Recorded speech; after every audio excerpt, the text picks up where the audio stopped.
কুমিল্লা উপমহাদেশের প্রাচীনতম এক শহর। 3087.33 বর্গ কিলোমিটার আয়তনের এই জেলাটি শিক্ষা, শিল্প, রেমিটেন্সে দেশসেরা। এবার শুধু দেশসেরাই নয়, কুমিল্লার নাম বিশ্বের সেরা শহরের তালিকায় উঠে আসে। কুমিল্লা কিভাবে হয়ে উঠল বিশ্বসেরা, কি আছে এই জেলাতে যা অন্য জেলায় নেই, তা জানাবো আজকের এই ভিডিওতে। চলুন শুরু করা যাক। গত মঙ্গলবার অক্সফোর্ড ইকোনমিক্স 163টি দেশের 1000 শহরের তালিকা প্রকাশ করেছে। এতে শহরগুলোর মূল্যায়ন করা হয়েছে কয়েকটি ক্যাটাগরিতে। সেগুলো হলো অর্থনীতি, মাথাপিছু জিডিপি, কর্মসংস্থান, প্রবৃদ্ধি, শাসন পদ্ধতি, জীবনযাত্রার মান, পরিবেশ ও মানব সম্পদ। এতে ভারত, পাকিস্তান ও চীনের অনেক শহরের অর্থনৈতিক অগ্রগতির চেয়ে এগিয়ে রয়েছে ঢাকা ও কুমিল্লা।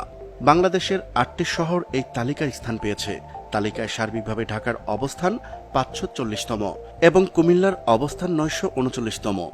এশিয়ার মধ্যে টোকিও ছাড়াও সিওল 4 ও সিঙ্গাপুর 42-এ আছে প্রথম 50টি শহরের তালিকায়। প্রথম 300-র মধ্যে ভারতের কোনো শহর স্থান পায়নি। দেশটির রাজধানী দিল্লির অবস্থান 350তম। পাকিস্তানের ইসলামাবাদ শহরের অবস্থান 578তম। এ তো গেল বিশ্বে কুমিল্লার অবস্থান।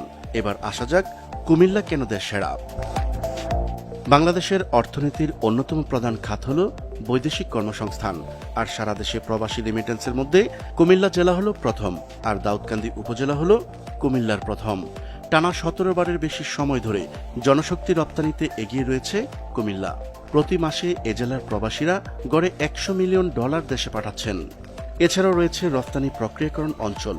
কুমিল্লার পুরাতন বিমানবন্দর এলাকায় 2000 সালে 267.46 একর জায়গা জুড়ে প্রতিষ্ঠিত হয় কুমিল্লা রপ্তানি প্রক্রিয়া অঞ্চল বা কুমিল্লা ইপিজেড।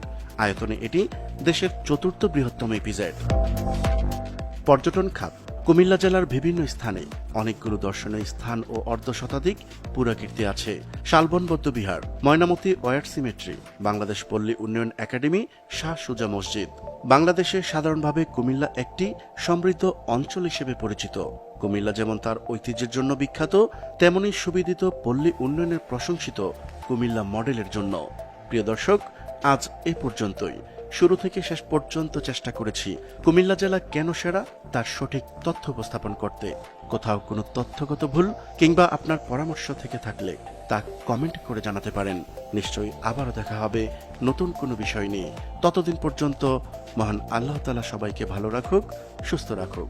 আল্লাহ হাফেজ।